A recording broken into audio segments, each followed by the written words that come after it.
And I'm happy that ceilings for county assemblies have gone up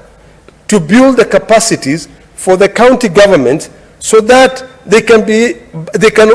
budget for the money that they have. Most counties have this very bad habit, and I think they're copying it from the national government, that you pass a budget, but before the financial year is over, you've carried out about 4 or 5 supplementary budgets. I think it's about time for us to become realistic and to realize that the money that we have is the only money that we'll have in that financial year. One thing that I'm always very happy, Madam Speaker, and it's good for me to share with our new colleagues in this parliament, is that the last parliament played a critical role in ensuring that money which is being sent to county governments will never go down. It will always go up.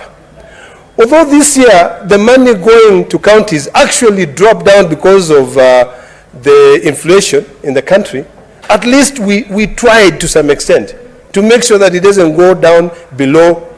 370 billion. I hope, Madam Speaker, that in a couple of years when we'll be reviewing the formula which is relied by CRA to be able to disperse the money,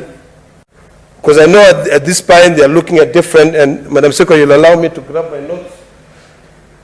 They are looking at different parameters, given that they have taken basic equal share to be about 20%, population index to be about 18%, land area index 8%, agricultural index 10%, health index 17%, road access index 8%, urban index 5%, and poverty index. I hope that now, Madam Speaker, instead of just relying on this, we can go back to the earlier school of thoughts of putting a 2% incentive for accountability. I've noted with great concern, Madam Speaker, and I don't know why the committee did this, that the committee noted, and they never checked this with CRA, that now, for instance, the audit committee meetings have been reduced to 4 meetings